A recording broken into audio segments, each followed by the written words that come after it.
What's going on, everyone? Welcome to a Tuesday edition of Back Your Play with Q. I'm your host, as always, Rich Quinones, hashtag BYP. Check out the channel, Rich Q and Q. Our guy, Jovan Alford, at Jovan, 10 content producer, sporting news, covers everything that is Philadelphia-centric. We go NBA, we go NFL, we go baseball. We don't really touch too much on the puck, but that's okay. Jovan, what's going on, brother? How are you?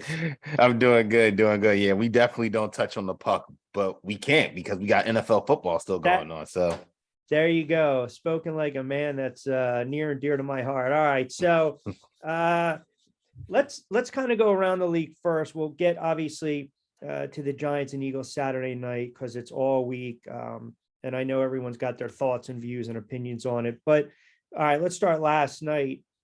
Dallas against Tampa Bay. And you know, that game to me had you almost got the sense watching it kind of unfold that Tom Brady looked like a shot fighter, right? He thrown the ball 60 something odd times. They couldn't run the ball. You know, Dallas, even though forget about the missed extra points aside, the two guys that I thought were going to be under the microscope the most, I thought it was a huge moment for Mike McCarthy and a huge opportunity for Dak Prescott. And again, I have no problem saying when I'm wrong.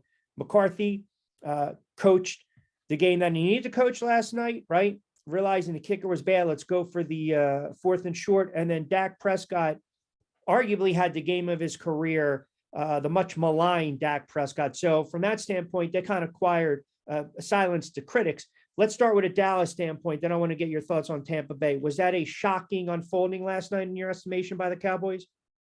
I think it was shocking in the way that they beat them, like just even down to the coaching and play calling. They were just Kellen Moore and Dan Quinn was just running laps, around that Tampa Bay coaching staff. They just looked outmatched. Dallas was winning at the point of attack in the trenches. And once that happens, it's game over for the other side. And Dallas, you give credit to them. They did not settle like we saw earlier in Wildcard weekend. Teams settling, they kept on, execute. And it started with Dak Prescott. Like you said, it was a lot of pressure on him to perform. And he performed. I don't think none of us saw 4 total touchdown performance. That was next level. That's the Dak that I think a lot of us expected to see this season, and we didn't get to see. So to see him step up in that way on that stage, Monday Night Football against Tom Brady and company, you couldn't, if you're a Cowboys fan, you couldn't ask for anything better heading into the next round. I thought no matter what anyone said, if McCarthy would have lost last night or been outcoached or had some horrible gaffes, he would have been fired.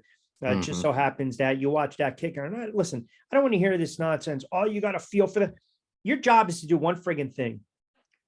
Kick it through the uprights on extra points and that's it, man. So I don't know if he had the yips, if he had the shank, whatever it was. I've never seen anything like it, which now you start to foreshadowing maybe of events to come. We're in a big spot maybe next weekend. And rest assured, the Cowboys are going to bring in some kickers to push him a little bit. But the fact that McCarthy said, no, come off the field. We're going for it on fourth and short and whatnot. And then conversely, you look at Todd Bowles last night and some of the play calling. Brady's not that guy anymore. And you just saw it. That game last night reminded me of when Jacksonville put up 62 against Dan Marino and Miami in his last game and Jimmy Johnson. I actually tweeted it out. I mean, that's how bad it could have gotten. But Brady gave you a moment or two. I mean, what the hell, Mike Evans, can you sell out for that catch, please? So we can all hit the over last night. But again, I'll put that to the side. 45 and a half sitting there. But, there were moments, but then you had that horrible pick where he saw the rush, threw it off his back foot. That's not Brady-esque. No. The play calling was bad. Todd Bowles is not a very good head coach. He's not. Look at Brady last night. Is it all on Brady? Is it on the play calling? Or how much of the credit do we give to Dallas's defense? I think you got to split it in like three different ways, right? Like their Dallas defense, they played well, right? They were able to get pressure, which means Brady didn't have the time to stand in the pocket. And when he did, the secondary pretty much had those wide receivers pretty much wrapped up under wraps.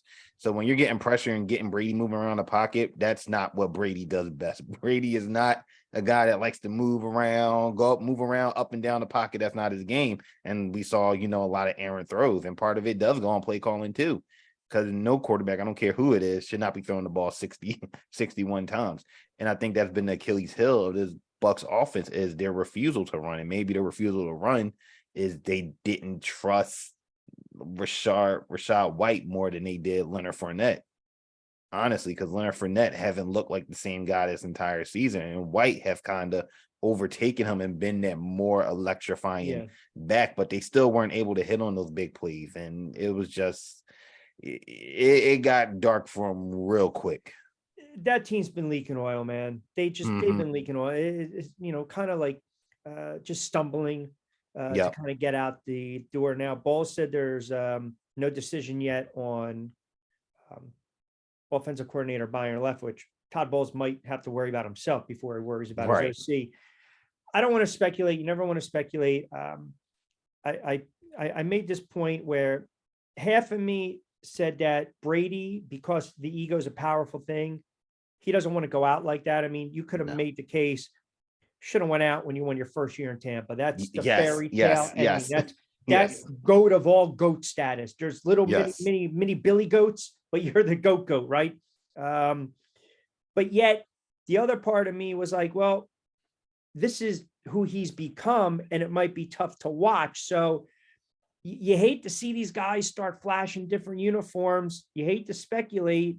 And I also believe that a lot of what transpired off the field, how can it not weigh on you? I mean, at the end of the day, Tom Brady's human. Yep. Right? These guys aren't robots. They feel. They might not show their hand, but they have hearts. Hearts can be broken. Hearts can be mended. Hearts can be lifted up. I'm sure that was, between the ears, so to speak. So do you think that was the last we saw of Tom Brady, or the last we saw of Tom Brady in Tampa? I think it's the last we saw Brady in Tampa, because like you said, I don't think he wants to go out like that. If it was up to him, right, he would go out and win another championship, or he would love to go out the way that he went out last year against the Rams, where they was going back and forth, shootout, make the comeback, almost had a chance to win the game at the end. I think he would rather have that type of ending instead of, hey, you just got blown out essentially to a team at home. So I don't think it's the last we've seen of him in the NFL. I think he's going to give it one more year, and he's going to pick his destination where he wants to go. Yeah, and we can speculate that down the road. All right, so out of all these games over the weekend, had the Giants outright money line against Minnesota. I was still a little dicey on that one, but I backed the play. I backed my play. There you San go. Francisco, we knew was going to blow out Seattle. The Chargers, by the way, my Super Bowl participants, San Diego and Minnesota. I had no problem that Minnesota gets knocked out, but Charger Los Angeles, what are you doing here? I don't know, man. Is that just in their DNA where they just have this choke gene? And how much of it do you put on the head coach? And yes, we can give Jacksonville a ton of credit, but there's absolutely no way the Jags should have came back and won that game. Absolutely no way. They shouldn't have came back. And part of it, like you said, part of it's in their DNA. I guess they shouldn't have left San Diego. Part of it's in their DNA, but also part of it's coaching, right? If you're Brandon Staley, your offense cannot go silent in the second half. They only scored, 6 points in the second half? Yeah. That's unacceptable. And part of that falls on the quarterback too. The quarterback did not make the plays when he needed to. Inside, even when he got inside the red zone, he missed a touchdown throw to Keenan Allen. You hit that, it's a different ball game. It's honestly, the ball game is probably over at that point. And like I said, part of it falls on Brandon Staley, because there was not a ton of Austin Eckler that we saw in the second half. And that's, you needed him, right? Without Mike Williams, DeAndre Carter goes down with injury. You needed Austin Eckler on the field at all times. We're talking about in the running game, but also in the passing game. And for him not to get as many touches as he did, it's criminal that Brandon Staley did that, because you're forcing your quarterback to try to win the game without your best player, and you can't do that. No, 6 touches in the second half, 13 for the game, 35 yards. And Everett was the big time playmaker. They went away a little bit from Allen, was only targeted 6 times. But again, you look at, if you get outgained and you turn the ball over 5 times, your quarterback has 4 picks. By the way, what was it? 4 of them in the first half? Yes, 4 interceptions in the first half. So, I mean, I know Favre had 6 against the Rams many, many moons ago, but that's a game they had no business winning. And I think the in-game live betting at one point was right around 2,800 when they were down 27-0. I think it was like right around 1,800, 27-7. So that's another team that just has that choke gene in them. And then you had the 49ers.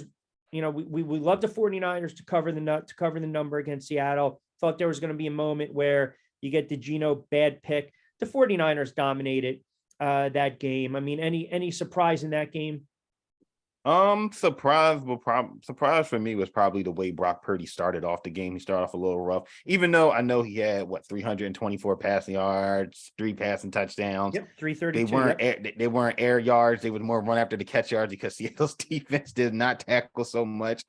I will say he didn't look as comfortable in the pocket as we've seen him look comfortable in weeks past. I think Seattle's defense gave him some issues with the front 4, and he was rolling out a little bit too much and making some throws that you should not do, which, you know, if he does the same, he's going to be facing a better defensive line and a better front 7 that he won't have those splits, that time to just roll out to the left and try to decide what he's going to do with the ball. You got to make a quick decision fast. Yeah. They'll obviously get the Cowboys this coming weekend. Buffalo, Miami threw their best shot, man. And here's the thing. You got a young quarterback, unheralded quarterback back there. If you're the wide receiver, you got to bail your quarterback out, man. Too many drop passes. The penalties killed him. The head coach looked overwhelmed, whether he was vaping or smoking a joint on the sideline. I don't give a crap. The bottom line is clock management late was unacceptable with these delay of game penalties, where you have an opportunity to pull off what I believe would have been one of the biggest upsets in postseason history. And they gave Buffalo all they can handle, just like the Ravens gave Cincinnati all they can handle, which tells me that some of these teams we thought were going to roll, again, stubbing their toe a little bit. And Josh Allen, for as great as he is, man, his decision-making at times, it's not up to snuff, as we like to say. Yeah, it's a little suspect, especially when they get down in that red zone. And we've seen that, and especially in the second half of the season, where he's making these red zone turnovers where it's like, you can't do that. Like, yeah, you can get away with doing that against like the Lions or, the Jets, but not in the playoffs. You can't do that because that gives the team momentum. And look, that kind of helped the Dolphins get back into that game in the first half. They were down 17-0. You get a couple of turnovers. All right, we're back in the game. Skylar Thompson starts to figure it out, and he starts to make plays. It's like, all right, but then like you said, head coach doesn't do time management correctly. They can't get the ball for a quarterback sneak on 4th and 1, which then pushes the 4th and 6, and then there's your ball game, like right there. Cincinnati gets that 99-yard fumble return, which was a crazy friggin' play. They beat Baltimore 24-17. Cincinnati's another team that I still think they'll be okay. Baltimore, you got to give them a substantial amount of credit. I didn't like the fact that Lamar Jackson didn't travel. We'll get to that in a second. But, you put that kid back there, Tyler Huntley, and you've got some of these running backs. And, again, the play calling, goal line, give it to Dobbins. Yes. And I start to see now some of these coaches kind of overthink, right? Overanalyze. They get too cute, right? Yard to go, 2 yards to go, mano a mano in the trenches. Let's go and get it. And then you have Dobbins basically coming out afterwards saying, I should have got the ball. And we would have won if Lamar was there. Have fun with that, Baltimore. So how about the Ravens losing by 7 against Cincinnati? I mean, like you said, they gave them all they could handle. Shout out to Tyler Huntley for outside of that fumble. He had an interception early, but really started to figure it out. Another quarterback started off rough, figured it out. But like you said, again, this is hardball. And we saw this last season where I think they missed the playoffs last season because of just bad decision-making, play calling in the last moments of games. And that kind of reared its ugly head in last week's game. I mean, talk about just a crazy miracle play. Like, we never seen anything happen like that, where usually if there is a fumble, it doesn't go back for 99, 98 yards. Should have been a block in the back call too on that, but that didn't. I agree. That didn't get called, but it's a bad situation in Baltimore because, like you said, you put Huntley in that situation when you have two running backs in Gus Edwards and J.K. Dobbins who can get those yards for you. And you have a fullback in Patrick Ricard, who I think even if you wanted to hand it off to him, he could get you, those couple of yards. So it's going to be an interesting offseason in Baltimore. Yeah, so let's talk about that for a moment. What do you think is going to happen? I mentioned this and I retweeted out about 10 days ago where I think this is a messy divorce, and I was getting hammered on social with this. I believe that, and I'm never suggesting a guy's not injured. I would never do that. But for Lamar Jackson to quote come out on Twitter, that's because the head coach is very passive aggressive when he's talking about Lamar Jackson, the injury report. You can start to see the disconnect there, which I think trickles down into the locker room and becomes somewhat toxic, right? Yes. But for him to come out and have to tweet about his injury status, that's probably his agent. That's a PR spin. And that's also saying, no. For those talking heads that think I'm dogging it. Yeah. I'm tweeting this out to let you know that I'm not, and trying to save face with the organization. Then he doubles down on that a couple of days later. And I think as early as yesterday with this, basically, if you take care of your body or if you take care of something, it'll take care of you back. Listen, man, you preach on Sunday, man. I get it. Where are we at right now with Lamar Jackson and the Baltimore Ravens? Is this a messy divorce? Are they going to try to trade him? You think they're going to try to tag him? Or does he walk in and say, look, this is what I want, man. Here's the bag. Here's my demands. This is the type of money that I'm looking for. It's tough, right? It's really tough. I would lean towards the tag. I think they will try to tag him just because if you're Lamar, it's only a 1-year deal, but the amount of money you'll be able to get in one season, you can get it to hold you over, but then re-up if you want to stay, if you want to stay there. My personal opinion about it, I believe that Lamar from the get-go shouldn't have stepped on the field to start the season. If he wanted a deal, like he shouldn't in a contract year when you're putting your body on the line without a contract and like the lame duck quarterback, you should have tried to get it done or say, hey, like these guys, what are we going to do? But to be fair, though, they offered it. It just wasn't what he wanted. Right. So then and I think this is where it comes into play where you need to have an agent, right? To kind of mend that compromise of, all right, we can give you this or we can't give you that. And I think it will probably come down to guaranteed money, right? Whatever Deshaun Watson got in guaranteed money, that have to be the next level for Lamar Jackson. So the hope is, like you said, you hope that there's, I think franchise tag. I think it's going to be franchise tag because I just don't know if they're going to come to an agreement for a multiple year deal. But what about the old adage? Your availability is everything, right? He's now missed 8 games plus his playoff run over the last 2 years. And I've had, this debate discussion, people going back and forth when I say, he's injury prone. I'm not equating it to his style. He can get hurt sitting in the pocket, right? But I've also watched enough of Lamar Jackson. He's a talented quarterback, but he also is prone to making the big gaffe and mistake as well. So, and look, a lot of quarterbacks in the NFL, he's a very good quarterback. So your risk to reward, are you paying Lamar Jackson for what he did a couple of years ago when he was the MVP? Or are you going to pay Lamar Jackson right now, knowing his injury history, what you believe he can do? If I would pay him for what we've seen and what we know he can do, if this is a huge if they can get him some help at wide receiver, like give this man some weapons. I want to see what he can do if you give him a stud wide receiver. Like I know they drafted Rashard Bateman and Devin Duvernay, but they're not 1 and 2s. They're 2 and 3s. They're 2 and 3s. But that makes my point, not to cut you off, Jovan. That makes my point that is it possible that him in Baltimore with that offense is a bad fit? I mean, you could with Greg Roman. I mean, look, we saw Hollywood Brown leave, right? Because the offense just wasn't a fit for him. And I think that's the biggest question. I know a lot of Ravens fans, talk about that. My friend who's a Ravens fan, he always mentions it, how he wants Greg Roman going because he just thinks the style of offense is, handicapping just this team and handicapping the play of Lamar Jackson. And you could say that because granted, they can run with the best of them, but the way that they play offense is not conducive, I guess, to winning, and say like and inviting to playmakers like, hey, Yeah. come to Baltimore to play with Lamar Jackson. Hollywood Brown said, no, I don't want to be here no more. I'm going to go out in the desert to play in the spread offense with my college quarterback. Yeah, your buddy's probably one of the guys dogging me on my Lamar Jackson video on YouTube. Got about 100 and something odd comments because I'm sitting here talking about you're going viral, Rich. You're going viral. I don't know about that, man.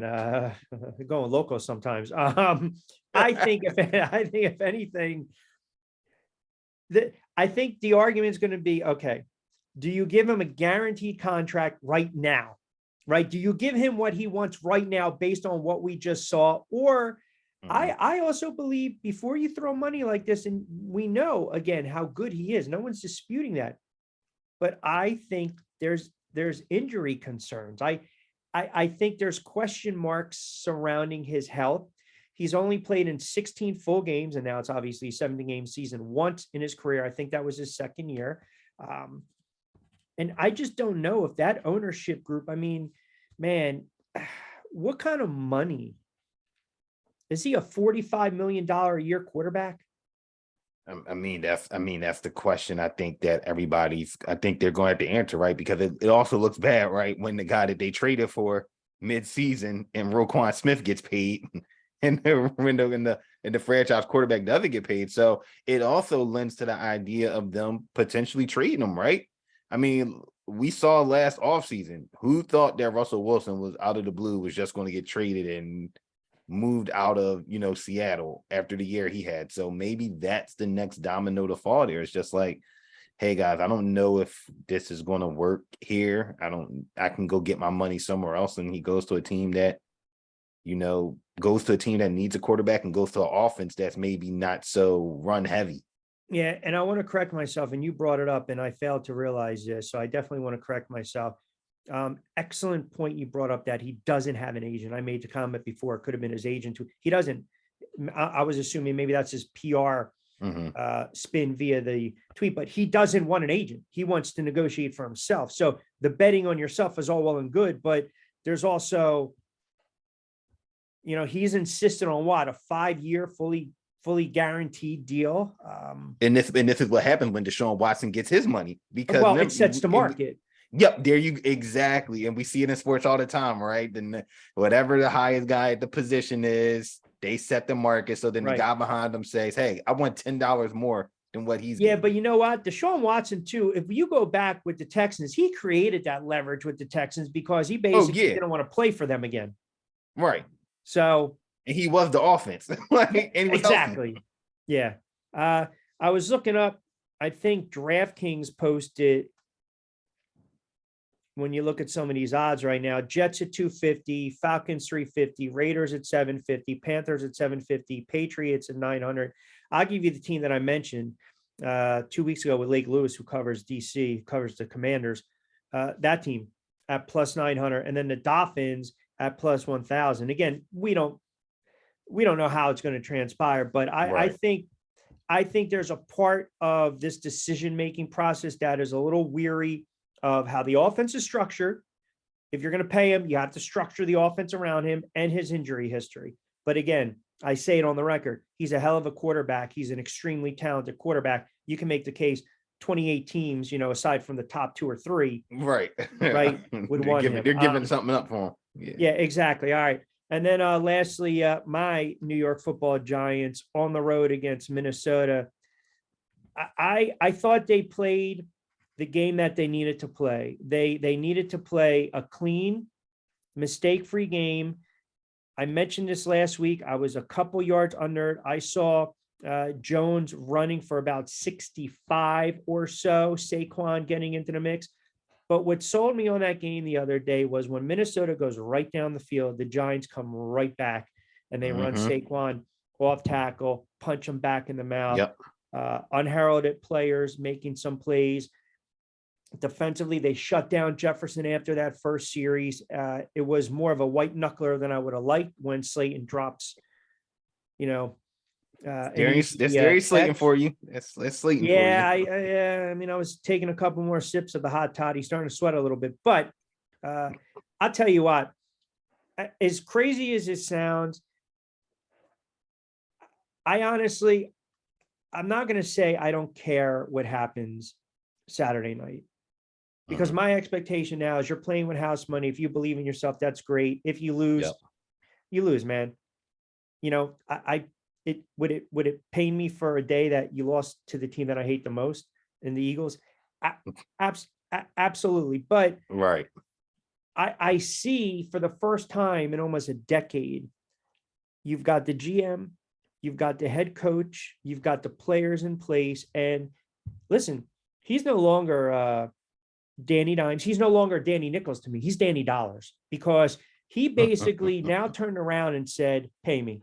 And his performance, you have to give this kid credit where credit is due. If we're going to give it to Dak, who was maligned, you got to give it to Daniel Jones for what he did against Minnesota. And, you know, this whole narrative, Minnesota's defense stinks. Yeah, but you know what? You still got to go out and make plays, man. And that was the key in that game. You would have thought that the Giants were the third seed in this matchup because they played like the better team on both sides, and that comes from the head coach. Like you said, Daboll have these guys believing in themselves and, you know, playing to their highest level. This isn't the most talented team, right? But we see it in sports all the time. Sometimes the most talented team doesn't win all the time. It's the team that executes and plays hard. And the Giants played hard. Like you said, Daniel Jones this season, even though he hasn't thrown as many more touchdown passes, him being able to use his legs has helped them more.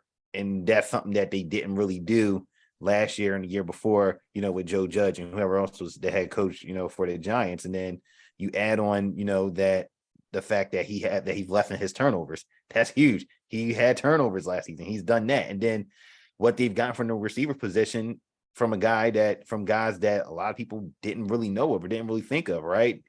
Isaiah Hodgins has become productive. He's becoming and if they get a number one receiver or you add Wan'Dale Robinson back to this crew next season, you have a very good wide receiver core. I mean, Hodgins has been amazing. Richie James has been outstanding.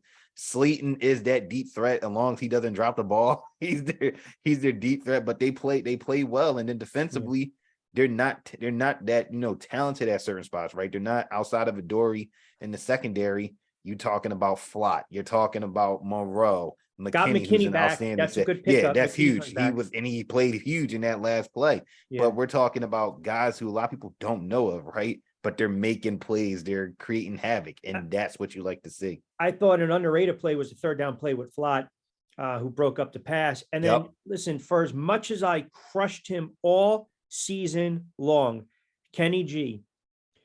Now, and I'm going to tell you something. I think that is such an underrated play because that speaks volumes. Here's a guy making $72 million, has done squadoosh, has done nada all season long. We need you right now.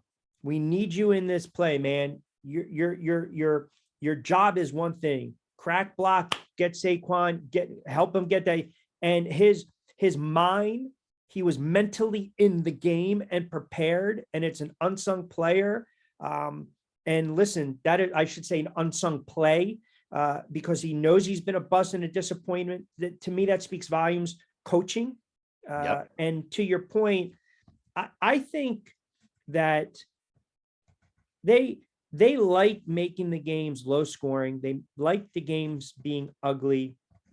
And then Minnesota, man, Captain Kirk. I mean, and I'm okay that he fell on his face on this one. I can't really get on him too much on the check down on 4th and 8. You know why? No. Because Dexter Lawrence was wreaking havoc all over the place. And Cousins had to I'm sure if he can have that play over with a second or two more with that line holding up, maybe they find, you know, Jefferson or whatever it was. But, you know, Cousins played well, man, and people are going to kill him for the check down. It happens. That franchise, though, to me, they seem to just not be able to get over that hump. Either they have these unbelievable, you know, gut-wrenching losses, or they have these moments where you're like, oh my God, as a Viking fan, I can't believe that just happened in a positive way. Like, there's no in between. It's such an extreme with the Vikings. It is. And like you said, you can't blame Cousins because, like you said, you go back and look at the play, right? Like you said, Dexter Lawrence is screaming right at him. He has to get rid of that ball. Then if you even look at the play diagram, you know, everybody was locked up, and that's credit to that defense. They knew man to man is go time. Like everybody lock up on your man, and they did, right? His only option was Hockenson because Jefferson with bracketed, Thielen was locked. He had to do something, so he got rid of it. And yeah, and for a team that was, credited for being undefeated in one-score games, isn't it crazy that they lose in a one-score game? And that just tells you that this team, they still have some ways to go. And part of it, like you said, is not offensively, it's defensively. That's been the biggest issue this entire season, and it came back to haunt them. Like, your number one cornerback can't be Patrick Peterson. I'm sorry, this is not Patrick Peterson of 5 years ago. And you saw Hodgins, James have their way with him. Just like the first game, had their way with him. That the Hodgins, that game he had reminded me of what Victor Cruz did in 2011 against Carlos Rogers in the San Francisco game. Yeah. Staying him up, man. And by the way, the 6-3 seed is basically becoming 12-5 in March Madness. Yeah. It really is. Like, it is. Right? With these upsets. Now, listen, I know that they go into a hostile environment Saturday night, 7.5 point dogs. It's not the same team that lost and gave up 40 plus 48, whatever it was. It's not the same team from a couple weeks ago. I think their path to victory against an Eagles team that could be leaking a little bit of oil, right? I mean, let's be honest. They needed that game to secure home field against the backups. They pushed them. Hurts, full participant. You have a couple other players that are iffy. This is just me talking objectively, not as a Giant fan.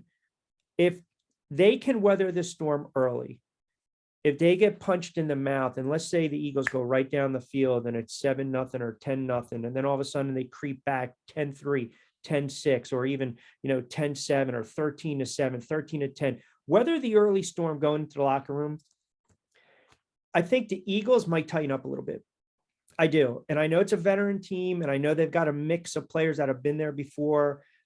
But sometimes when you're the top seed and the top dog, and it's role reversal, and you got a team coming in, you've beaten them, you've owned them over the last 15 something odd years. You own them in that building. It's been a friggin' house of horrors for the Giants. I mean, it's just, even thinking about it, I start to sweat. I got to start popping some Quaaludes and just calming down a little bit, thinking about that shit down there in South Philly, right? Get me all nervous, nightmares all over the place. I think they won. I think they're 4-13. The Giants are their last 17, whatever the number is. Teams tighten up, man. And then there's this bounce of the ball here and there, deflection, a tip, a stop. And I think if the Eagles try to punch them in the mouth early on, I think the Giants are going to be able to respond. I mean, we can talk X's and O's in a moment, but do you buy into any of that notion, or am I just talking goofy? No, I buy into some of that notion, because we've seen this Giants team all year. They've been the underdog and they've somehow prevailed. They just don't quit. And that's, again, a testament to their head coach. And like you said, number one top seeds, if they all of them get into that spot where they start to have that moment of doubt. I mean, we look what we just saw on Wildcard weekend, right? The Chargers, they weren't the top seed, but they had the big lead. And they you could just feel the momentum starting to change. You look at the Bills, they're the top seed against the division opponent. You're up, but now you start to have that moment of like, self-doubt. Are they going to do this to us? Or are we going to give it away? And even Cincinnati, you got to think even Cincinnati was thinking that, right? Against another division opponent. Yeah. If they go down and score, it's a tie game. What are we going to do? And I think for the Eagles, they're going to have their moment of adversity too, because I expect the Giants to play well offensively, but especially defensively, with the way that Dexter Lawrence and Thibodeau are both playing on that defensive line. They're going to make life tough for the Eagles offensively. And hopefully Alarge is healthy, because they need a linebacker. The Eagles have every team kills the Giants when it comes to tight ends, and Goddard's a hell of a player. Listen, the Eagles they're a fantastic team, man. I mean, who we kidding, right? They leaked a little bit of oil, but they're a fantastic team. Jalen Hurts is an exceptional quarterback. I think he's playmaking ability better than Daniel Jones, but to me, Daniel Jones to throw the football, I think is just a different animal when it comes to, the comparison to Jalen Hurts. Jalen Hurts, they both keep drives alive, so to speak. So, the Giants are going to have that spy. And then conversely, I think the Eagles are going to take away that RPO. They're going to stack the box. Saquon's not going to beat us, even if you try to soften the defense. And they're going to make these unheralded wide receivers try to get separation against arguably, the best secondary in football. And that's why I think this might be one of those grind it out, pick up yardage when it's there, keep it close in the fourth quarter, and then maybe you catch a break or a lucky bounce of the ball. And I don't know.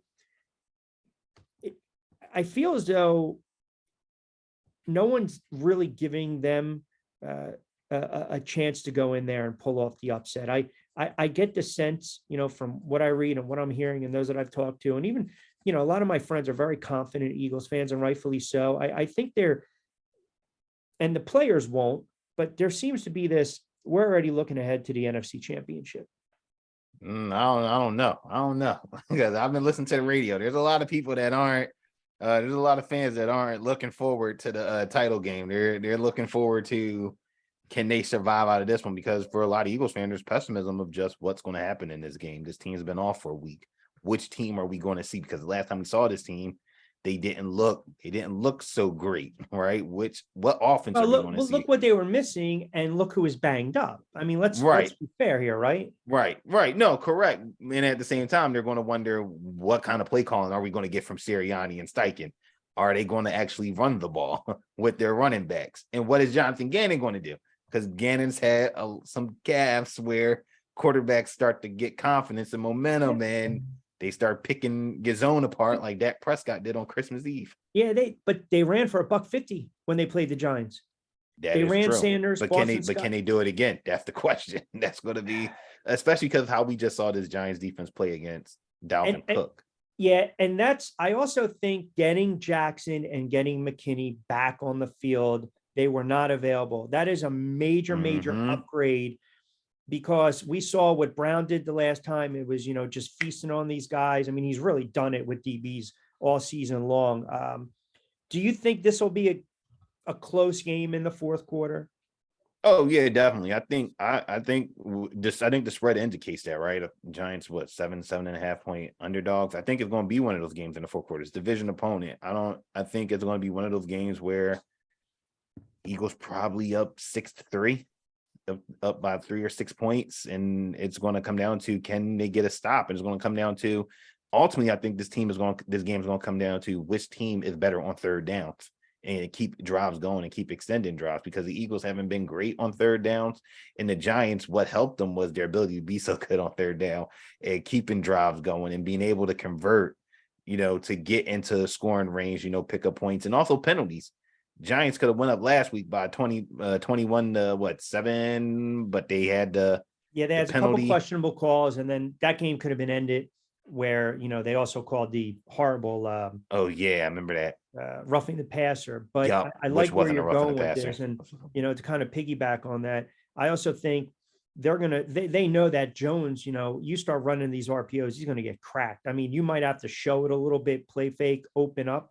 But my biggest concern is, how will the Giants offensive line, Neal's played better. Thomas, we know, is an all-pro tackle, but how will those guys stand up against that Eagles front, right? And that's where I think the game's going to be won or lost, because if they start to disrupt and get to Daniel Jones and stack the box, and you start to get frustrated, you get tip balls, I'm not going to say he's going to revert back. I mean, picks happen in games, man. Interceptions happen, right? But they can ill afford. They're not good enough, is my point. They're not good enough to have Saquon fumble or a muff punt by Richie James or Daniel Jones with 2 quick picks in the head. They're not good to overcome that, because if that happens, the Eagles can blow their doors out. Right. And that's the one thing, if you're the Giants, you can't afford, right? Because you don't have a quick strike offense. You can afford to go down 10-0, but you can't afford to go down 14-0. Because you don't have that quick strike offense, where it's like, I can hit you with a couple of running plays and then boom, hit you over the top of the passing play. You can't do that. So it's going to be up to the offensive line, because one thing the Eagles do have, they do have depth on that defensive line, from the edges, from the tackles with, Hargrave and Cox and Joseph and Sue and Jordan Davis. And on the edge, you got Graham and Sweat. I think Sweat should be back, but I'm not exactly sure. Sweat and just Hassan Reddick, who's having, and defensive player of the year type of season. Yeah. And so this again, one in the trenches on both sides. That's going to be the key. So it's Tuesday now. The game's Saturday night. Let's just say the line's sitting at 7.5. Where are we backing our play on this one? If I was playing it, I would take the Giants on the spread to cover the spread. Mm-hmm. They've been doing it. They've been doing it all season, and the Eagles, they aren't the greatest against the spread. And again, I just think that this Giants team, they're if this is their last game of season, it's last game of season for both of these teams at this point. I just don't see them bowing down and just like, all right, we quit. Like they've been in playoff mode. They've been in playoff mode for the last 3 to 4 games. They know what it takes. And them winning last week, they saw what it takes to win and just how to do that. And I think they're going to try to do that again. And if in this division is divisional football, right? We've seen it outside of Seahawks Niners, which was close for a minute, but outside of that game, these division teams are not going to, they're not going to be like, all right, down 10, game's over. Okay. I don't ask much. I mean, just, can the football gods just one friggin' time?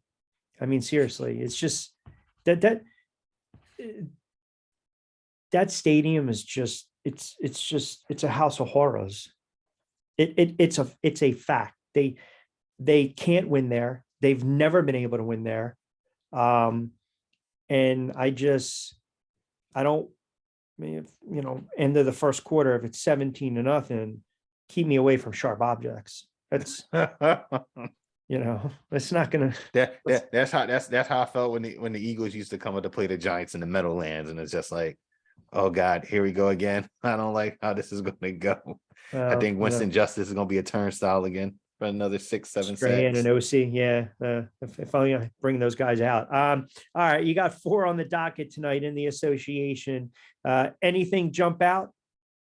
For me, just a couple prop plays. For me, Drew Holiday over 2.5 3-pointers. I hit on this prop yesterday when they played against the Pacers with no Giannis, and Drew Holiday absolutely went off. I think he was like 5 for 7 from 3, and he had like 33 points. Went absolutely off. So I'm going to take back my play again and see how this pans out, and then going to the Brooklyn Spurs game. Spurs not very good. So, but hey, these guys are getting minutes and they're going to continue to play. So I'm going to take a chance on Trey Jones over 6.5 assists. And I'm also going to look at his rebounds and assists at over 10.5. I'm going to put some stock in Trey Jones because they have nobody else at point guard. So somebody has to ball handle. So it's there we go. Laying a couple units and shekels on that one. He is Jovan Alford, Jovan 10 on social media, content producer of the Sporting News, Total Sports Live as well, the pod. So does a great job covering the gamut, tweeting out, giving you plays, giving you predictions, giving you trends and stats, and calming me down throughout the football season. So how about this dilemma for me though? This is brutal. I'll be talking about this all week because there's nothing I can do about it. I'll be doing an international feed of fights in Mexico, but I'll be broadcasting in AC from a studio Saturday. The fights start at 9 and there's 5 fights. So it's what can you do? Right. I mean, just gotta have just checking your phone for updates. This is the life that I've chosen, and I think I've done okay, like my composure with it, because once I let all my buddies know, I'm like, you're not understanding. This is work, like, right? I don't have a choice in this, and I'll have one eye on the fights, calling them. Right. And when I'll have my Mac, I'll have the monitor, and at least I can get a quarter in, but I'll tweet it out. I'll let everyone know this is going to be off. Right. I don't want to be bothered. I don't want to text me hear from anyone. Don't call me. Don't call me. Don't text. Don't tweet. Don't send friggin' get well cards, well wishes, friggin' carrier pigeons. I don't need any of that shit. Leave me alone, because I let them know you might not hear from me for 48 hours. right? Right. Depending on what happens. And here's the thing, and I've joked too, right? It's just horrible timing, but it is what it is. You man up, you suck it up, and there's greater tragedies in the world. That's the way I look at it. Now, maybe the football gods will reward me. Maybe. Never know. Maybe the football gods will say, you know what? You've been good to us. You're a good soul, Q. And this is what we're going to do. We're going to reward you. So as you're calling this game and the Giants start to pull away in the fourth quarter and you get a little more excited for some of these knockouts and these exchanges, and the final from the link is the Giants 28 and the Eagles 16, and you really didn't have to sweat, then this goes back on. And I unleash. But if it doesn't, all the tweets come out if they win. Well, yeah, I'm not, I don't, the whole trolling thing. I mean, I have enough Eagles fans. I have friends that are Eagles fans. I have family members that are Eagles fans. At this point, like I said, I'm not, when you're 16, 17, 18, 19, you get a little more. Yeah. It doesn't mean I'm not, I'm a diehard fan, but I also have to put things in perspective. Right. Work is work. It is what it is. And I'll record the game no matter what. But yeah, I can just tell, man, if it's a blowout, I feel bad for the viewing audience when I'm calling these fights. No. I always give 100%. Don't worry about it. So. All right, brother. I appreciate you hopping on. Good luck with all your bets, and I'm sure it'll be entertaining come Saturday night, pal. Sounds good. Can't wait. All right. You got to be well, Jovan. You too.